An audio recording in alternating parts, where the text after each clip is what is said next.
ఆంధ్రప్రదేశ్లో మన జనాభా దగ్గర దగ్గర 70 లక్షల పైచిలకు ఉంది.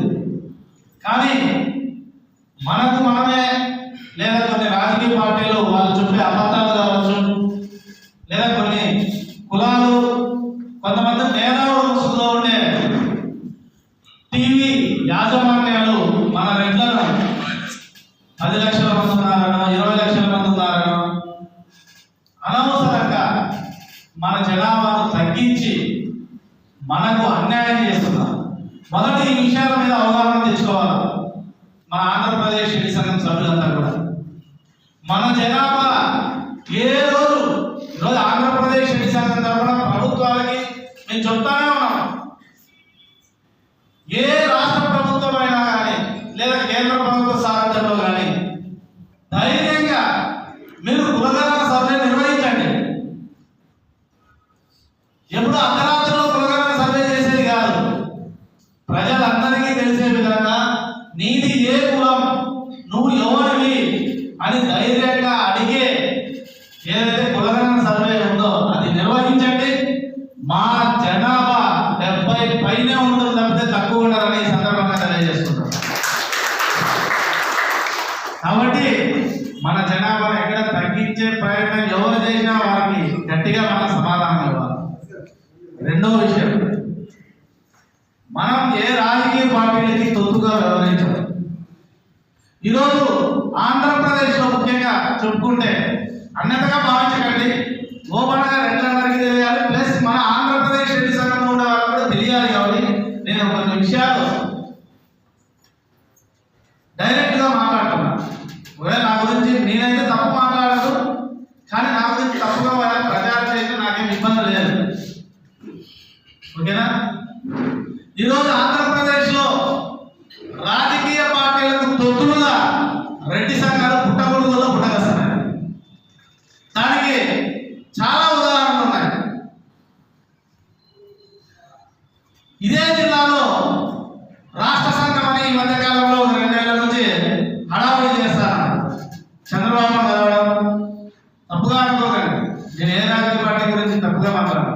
చంద్రబాబు గారిని ముఖ్యమంత్రి గారిని కలవడం, పవన్ కళ్యాణ్ గారిని కలవడం, లేదా టీడీపీ సానుభూతి పనులను కలవడం, అది ఒక సంఘం చేస్తా అంటే ఇంకొకరు మన సంఘంలో నుంచి పనిచేసి ఇక్కడ విధానాలు పరంగా మాట్లాడుకోకుండా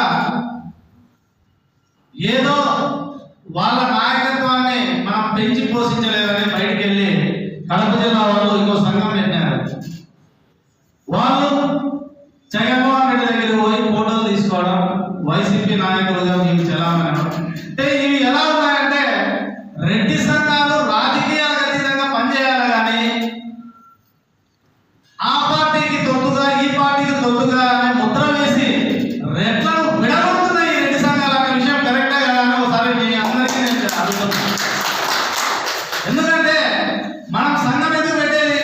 మొదట మన ఐక్యత కోసం సంఘం పెడతాం, మన అభివృద్ధి కోసం సంఘం పెడతాం. కానీ ఐక్యతను ఈ విధంగా ఒక సంఘం వచ్చి తెలుగుదేశానికి అనుకూలంగా పోతుంది, ఒక సంఘం వచ్చి వైసీపీకి అనుకూలంగా పోతుంది. కానీ ఏ పార్టీకి తొత్తుగా కాకుండా, అనుకూలంగా కాకుండా న్యూట్రల్గా ఉంటూ రెడ్లకి ఎవరు మంచి చేస్తారో వాళ్ళని గౌరవిస్తూ ముందుకు పోయి రెడ్లకి ఎవరైతే అన్యాయం చేయాలని చూస్తారో వాళ్ళని వ్యతిరేకిస్తూ వాళ్ళ మీద పోరాటాలు చేసే ఏకైక రెడ్డి సంఘం మన ఆంధ్రప్రదేశ్ రెడ్డి సంఘం మాత్రమే. చాలా మంది నాకు కూడా చెప్పారు, మన సంఘంలో వాళ్ళు కూడా కొంతమంది మిత్రులు అలా వాళ్ళు జగన్ని కలుస్తున్నారు, మీరు వెళ్ళి కలండి, మన సంఘానికి క్రేజ్ వస్తుంది. ఒకరిని కలిస్తే వచ్చే క్రేజ్ మన ఆంధ్రప్రదేశ్ రెడ్డి సంఘానికి వద్దు. మన ఆంధ్రప్రదేశ్ రెడ్డి సంఘం దగ్గరికి ఎవరైనా రావాలనే దృఢ సంకల్పంతో మనం పనిచేయాలి. అంతేగాని మన ఒకరి దగ్గరికి, అది జగన్మోహన్ రెడ్డి గారు కావచ్చు, చంద్రబాబు నాయుడు గారు కావచ్చు, లేదా ఇంకొక పవన్ కళ్యాణ్ గారు, ఎవరైనా కానీ మనం పోయి పాల్గొనాల్సిన అవసరం లేదు. మనం నిజాయితీగా నిబద్ధతగా మన రెడ్ల హక్కుల కోసం మనకు సాధ్యమైన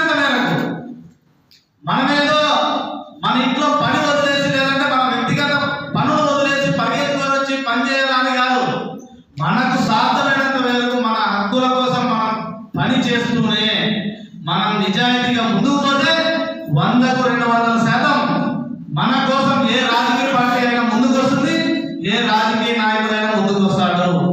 అలా కాకుండా వాళ్ళని ప్రదక్షిణలు చేసుకునేకి, వాళ్ళ మెప్పు పొందేకి, లేదంటే పొద్దున్నే నాకు నామినేటెడ్ పోస్ట్ వస్తుందేమో అనే ఆలోచనతో మనం పోయినామంటే మన రెడ్డి జాతిని మొత్తం వాళ్ళ కాళ్ళ దగ్గర తాకట్టు పెట్టినట్లే అనే విషయాన్ని కూడా నేను ఈ సందర్భంగా తెలియజేస్తున్నాను. దయచేసి, ఎందుకంటే నాకు ఒక వ్యక్తి అంటే అభిమానమే, అందరికీ తెలుసు. ఒక పార్టీ అన్న అభిమానమే, అందరికీ తెలుసు. కానీ వ్యక్తిగతంగా మాత్రమే నేను అభిమానిస్తా. సంఘం దగ్గరికి వస్తే నేను ఏ రాజకీయ పార్టీకి సపోర్ట్ చేయను, ఏ రాజకీయ పార్టీకి మద్దతుగా ఉండను, ఏ వ్యక్తికి నేను సపోర్ట్ చేయను. కాబట్టి మీరు కూడా ఆంధ్రప్రదేశ్ రెడ్డి సంఘంలో అన్ని రాజకీయ పార్టీ వాళ్ళు సభ్యులుగా ఉన్నారు.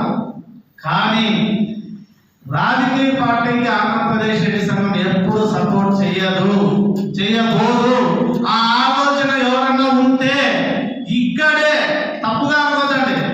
ఎందుకంటే మేము దీర్ఘకాలిక ప్రణాళిక చేసుకున్నాం. దేవుడు మాకు ఆయుష్ ఇచ్చి ఉంటే తప్పనిసరిగా చనిపోయే వరకు మేము రెడ్ల జాతి కోసమే పనిచేస్తాం తప్పితే ఒక రాజకీయ నాయకుడి కోసమో, ఒక రాజకీయ పార్టీ కోసమో పని చేయము.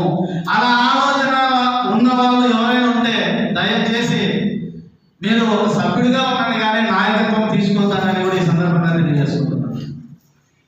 ఎందుకంటే నేను కొన్ని కామెంట్లు కూడా విన్నా.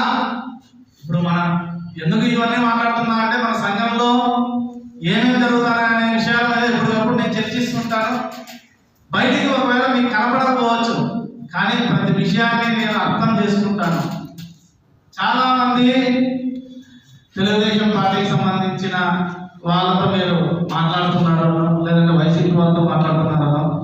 మేము ఎక్కడ మాట్లాడినా మన సంఘం కేవలం ఎట్లా ప్రయోజనాల గురించి మాట్లాడుతుంటుంది. ఆ విషయాన్ని ఎక్కడ మర్చిపోలేదు.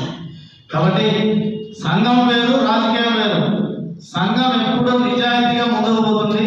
ఈ విషయాన్ని మీరందరూ కూడా దృఢ సంకల్పంతో ముందుకు వెళ్ళండి. అది కంపల్సరిగా మన దగ్గరికే నాయకులు వస్తారు.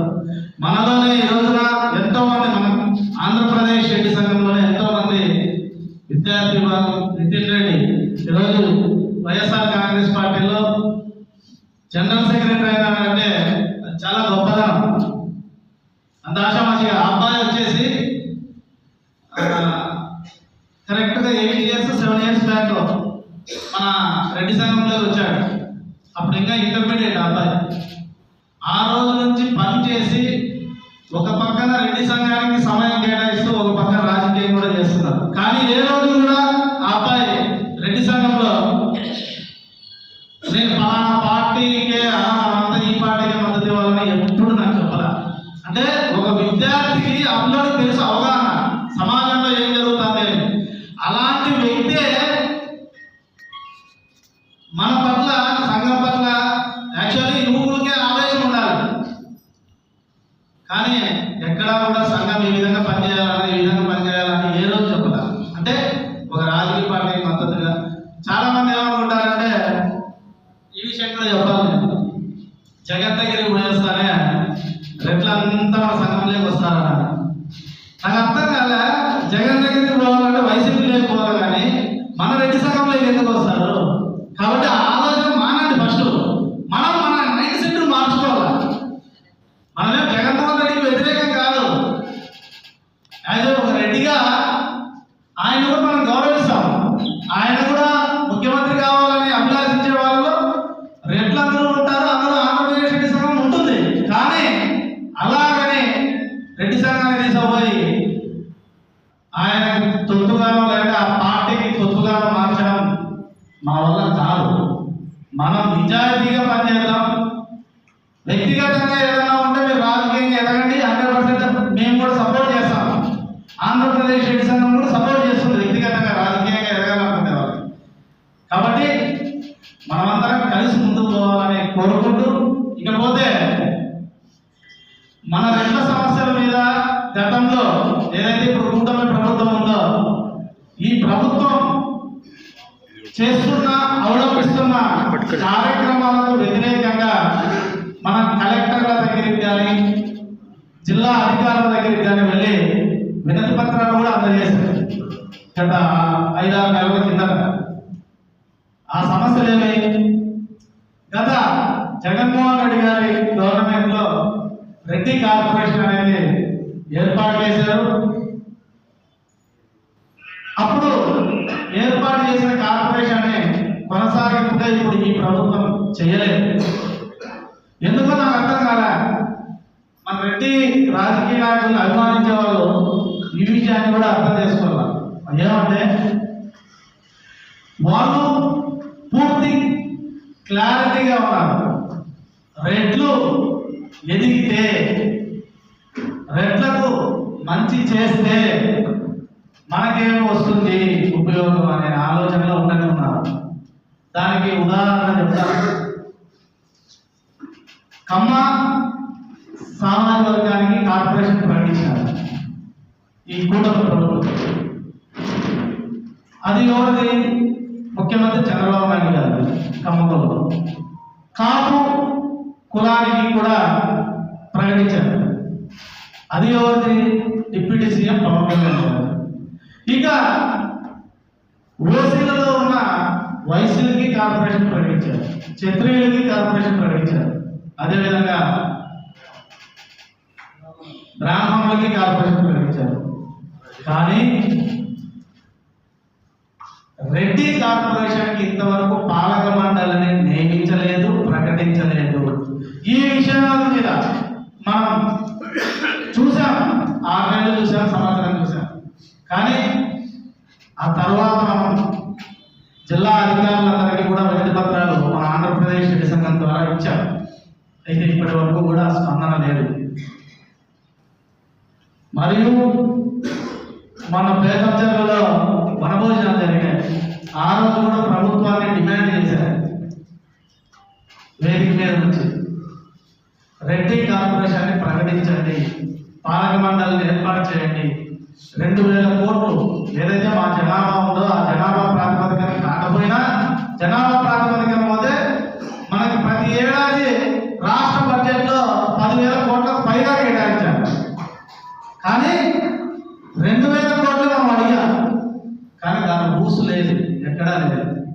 కానీ మనం అడిగాము, వాళ్ళు పట్టించుకోలేదు అని మనం సైలెంట్ ఉండకూడదు. మనం మన సంఘం తరఫున కార్యక్రమాలు చేయాలి. ఇక ఇప్పుడు మేము చెప్తున్నాం కదా, ఒక కార్యక్రమాన్ని మీ ముందుకు తీసుకొస్తాం వారం 10 రోజుల్లో. ఆ కార్యక్రమం కూడా చేద్దాం. దాని తరువాత అప్పటికి ప్రభుత్వం నుంచి స్పందన రాలేదంటే రాష్ట్ర గవర్నర్ గారి యొక్క అపాయింట్మెంట్ కూడా మేము ట్రై చేస్తాము. దొరికితే తప్పనిసరిగా ఆయన కూడా సంఘం ప్రతినిధులతో వెళ్ళి వినతిపత్రం అందజేస్తాం. అప్పటికి కుదరలేదు అంటే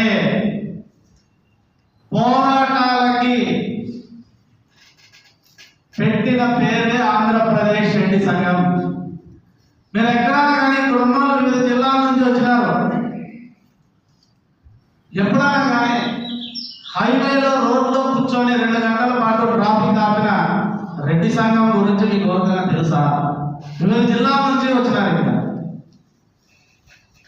అనంతపురంలో, సింగనమల నియోజకవర్గంలో, పుట్లూరు మండలంలో మన రెడ్డి ఆడబిడ్డను ఒక దళితుడు ఏడిపించినందుకు వాడి మీద మన వాళ్ళు దాడి చేస్తే ఊరందరి మీద SC ST అట్రాసిటీ కేసులు పెడితే ఆ రోజున రోడ్లు దిగ్బంధించి వాళ్ళ అరెస్ట్ కాకుండా అడ్డుకున్న పోరాటాన్ని ఒక్కసారి మనం అంతా గుర్తు తెచ్చుకోవాలి.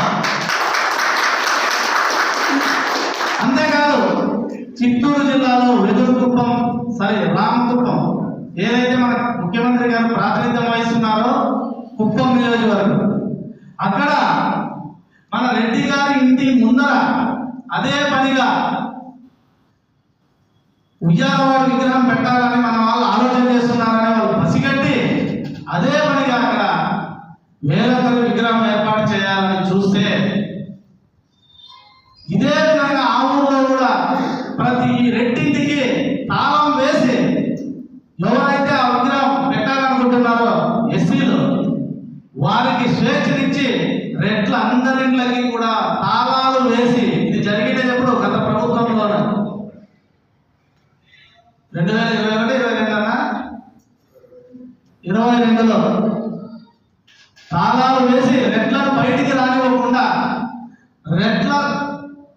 చరిత్ర ఉంది ఆ ఊరిలో కూడా రెడ్లకి. అలాంటి వీధిలో విగ్రహం పెట్టి రెడ్లను అవమానించేయాలి, ఎట్లన్నా కానీ రెడ్ల పరువు తీయాలని అప్పటి కొంతమంది చూస్తే రెడ్లందరి మీద ఎస్సీ అట్రాసిటీ కేసులు పెడితే రామకుప్ప మండల కేంద్రంలో మమ్మల్ని కేవలం మీటింగ్ ఆహ్వానించారు అంతే.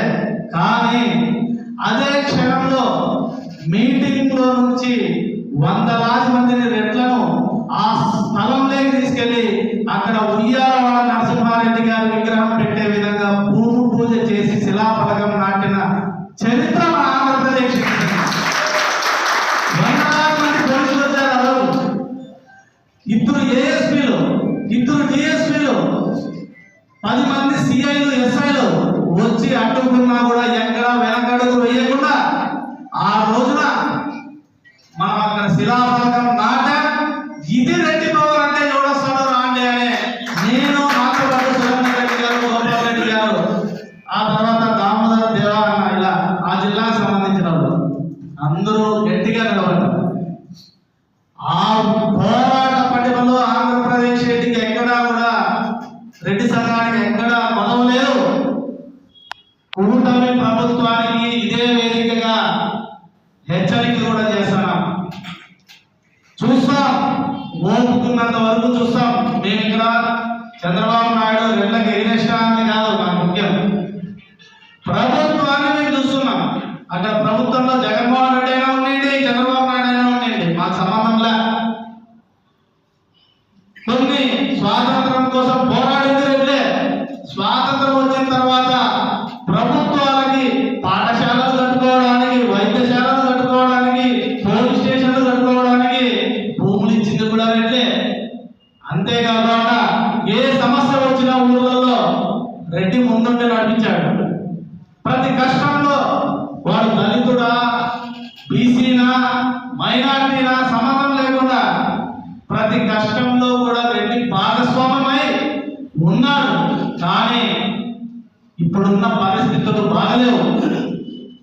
ఆర్థికంగా రెడ్లు కుంగిపోయారు. పంటలు పండగ, పంటలు పండినా గిట్టుబాటు ధర లేక, ప్రభుత్వాలు సహకరించక రెడ్లు చాలా ఇబ్బందులు పడుతున్నారు కూడా. అలాంటి ఒకప్పుడు రాష్ట్రంలో ఎటువంటి స్వార్థం లేకుండా రాజకీయం చేసి ఒక నీలం సంజీవ్ రెడ్డి గారు కావచ్చు, ఇదే జిల్లాకు చెందిన కోట్ల విజయభాస్కర్ రెడ్డి గారు కావచ్చు, అదేవిధంగా నేదురుమల్లి జనార్దన్ రెడ్డి గారు కావచ్చు, వైఎస్ రాజశేఖర రెడ్డి గారు కావచ్చు, కిరణ్ కుమార్ రెడ్డి గారు కావచ్చు, ప్రతి ఒక్కరు కూడా మనం చెప్పుకుంటూ పోతే ఎంతోమంది రెడ్డి ఈ రాష్ట్రానికి ఎటువంటి స్వార్థం లేకుండా, నా కులం అనే స్వార్థం అసలు పెట్టుకోకుండా ఆ రోజున ఈ ముఖ్యమంత్రులుగా పనిచేసిన వాళ్ళందరూ నా కులం అని ఒకంత, ఒక రవ్వంత స్వార్థం ఉండి ఈ రోజున ఇప్పుడు మన ఊర్లలో కానీ ఏడైనా బ్రిటిష్ వాళ్ళ హయాంలో ఏ విధంగా అయితే చర్చలు ఇట్లాంటి నిర్మితమైనాయో, మన వాళ్ళు ఒక్క రవ్వంత, ఒక రాగి గింజ అంత స్వార్థం పెట్టుకోండి. మన పెద్దలు ఏ పల్లెలో కానీ, ఏ టౌన్లో కానీ, ఏ నగరంలో కానీ ఎక్కడ చూసినా రెడ్డి భవనాలు, కొల్లలు, దాని ద్వారా ఆదాయం ప్రభుత్వంతో మనకు సంబంధమే లేకపోయినా మన వాళ్ళకి మనమే సహాయం చేసుకునే వాళ్ళం, పేద విద్యార్థులకు సహాయం చేసేవాళ్ళం. కానీ ఆ రోజు ఎటువంటి స్వార్థం లేకుండా పనిచేశారు కాబట్టి ఈ రోజుకి కూడా గ్రామాలలో, పల్లెల్లో రెడ్డి అంటే ఒక గౌరవం, ఒక అభిమానం ఉంది. కాబట్టి ఆ అభిమానాన్ని మనం కాపాడుకుంటూ, గౌరవాన్ని కాపాడుకుంటూ, ఏ కులానికి వ్యతిరేకం కాకుండా మన రెడ్ల హక్కుల కోసం మనం గట్టిగా ప్రయత్నం చేయాలి. ప్రభుత్వం మీద పోరాడాలి. పోరాటానికి సిద్ధం కావాలి. ఈ సిద్ధం కావాలంటే ఇక్కడ ఉన్న వాళ్ళతోనే సాధ్యమంటే అవుతుంది. ఇక్కడికి వచ్చిన ప్రతి ఒక్కరూ దయచేసి మీరు ఈ మీటింగ్ తర్వాత ఇక్కడ ఉండే వాళ్ళు దాదాపుగా 80% రాష్ట్ర కమిటీలో ముఖ్యమైన సభ్యులే. మీ ప్రాంతాల నుంచి ఒక్కొక్క 10 మందిని మన ఆంధ్రప్రదేశ్ రెడ్డి సంఘంలో సభ్యులుగా చేర్చండి. జిల్లా అధ్యక్షులుగా ఎవరైతే ఇప్పుడు ఉన్నారో వీళ్ళు అక్కడ స్థానికంగా జిల్లా కమిటీలు 11 మందితో జిల్లా కమిటీలు ఏర్పాటు చేయండి. ఈ కమిటీలు ఏర్పాటు చేసి మనందరం కూడా ఒక్కొక్క కార్యక్రమాన్ని చేసుకుంటూ మన ఓపిక నశిస్తే రెడ్ల ప్రపంచం ఎలా ఉంటుందో రాష్ట్రం మొత్తం తెలిసేలా భారీ బహిరంగ సభ త్వరలో ఉంటుంది. అయితే దానికోసం ఇప్పటి నుంచే మనందరం హోంవర్క్ చేయాలి. ఏదో ఒక రోజులో అయ్యేది కాదు ఇది. మనకి ఏమొస్తుంది సంఘం నుంచి అని కాదు, మనం సంఘానికి ఏమిచ్చామనే ఒక విధంగా పనిచేయాలి. అప్పుడే మనం ఏదైనా సాధించుకోగలం. అలా కాకుండా వచ్చినాము, మనకేదో ఐడి కార్డు ఇచ్చినారు, మొమెంటో ఇచ్చినారు అనే ఇంట్లో పెట్టుకొని దాన్ని చూసి మురిసిపోతే మనం ఏమీ సాధించలేదు. ఆ విషయాన్ని కూడా నేను చెప్తున్నా. ఎందుకంటే మంచి చెడు అనేది నా వయసు చిన్నది. ఇక్కడ ఉండే వాళ్ళలో దాదాపుగా అంటే నాకు కేవలం ఇప్పుడు 40 ఏళ్ళు అంతే. కానీ నేను ఒక 2008-9 సంవత్సరాల నుంచి నేను పనిచేస్తాను రెడ్డి సంఘాల్లో. ఆ రెడ్డి సంఘంలో ఏ విధంగా ఉంటుంది, ఎట్లా ఉందనేది అన్ని విషయాలు నాకు తెలుసు. కానీ నాకన్నా మీకే ఎక్కువ అనుభవం ఉంది, వయసు ఉంది. కాబట్టి మీరు మరింతగా మన వాళ్ళని ప్రోత్సహించి ముందుకు నడిపించాలని ఇక్కడ ఉన్న పెద్దలందరినీ కూడా కోరుకుంటూ, పదవి అనేది కేవలం మనం చెప్పుకునే ఒక బాధ్యత, మనం చెప్పుకునేందుకు మాత్రమే తప్పితే ప్రతి ఒక్కరూ ఇక్కడ అధ్యక్షుడితోనే సమానం. ఒక సంఘానికి ఇప్పుడు ఎగ్జాంపుల్ రాష్ట్రానికి ఒక ముఖ్యమంత్రి ఉండాలి, 15 మంది 20 మంది మంత్రులు ఉండాలి. ఆ విధంగా సంఘానికి కూడా ఎందుకు ఇక్కడ రాష్ట్రంలోని సమస్యలను కేంద్రం దృష్టికి తీసుకెళ్లడమా, లేదంటే విదేశాల నుంచి మన రాష్ట్రానికి పెట్టుబడులు తేవడమా, రాష్ట్రాన్ని అభివృద్ధి చేయడమా అనేది ఎట్లో సంఘంలో అధ్యక్షులు కానివ్వండి, కార్యదర్శులు కానివ్వండి, ఉపాధ్యక్షులు కానివ్వండి, సేమ్ సంఘాన్ని ఏ విధంగా అభివృద్ధి చేసుకోవాలనే దానికి రిప్రజెంట్ చేయడానికి, ప్రజల్లోకి తీసుకెళ్ళడానికి మాత్రమే అధ్యక్షులు, కార్యదర్శులు, ఉపాధ్యక్షులు. కానీ ఇక్కడ అందరూ సమానమే. కాబట్టి దయచేసి మీరందరూ ఇది పాటించండి. ఏ ఒక్కరికి కూడా మేము అన్యాయం అనేది చెయ్యం. చాలా మంది చెప్తుంటారు, కొన్ని విషయాలు కూడా మాట్లాడాలి, ఆర్థిక విషయాలు. ఎందుకంటే మనమే కాబట్టి ఇక్కడ డిస్కషన్ చేసుకోవాలి. ఆ సంఘం నుంచి డబ్బులు ఇంత తిన్నారు, ఈ సంఘం నుంచి ఇంత తిన్నారు అనే విషయాలు కూడా చాలా వస్తాను. అది అన్ని సంఘాల మీద. కానీ ఏ సంఘమైనా పని చేయాలంటే ఆర్థికంగా ఖర్చు అనేది ఉంటుంది.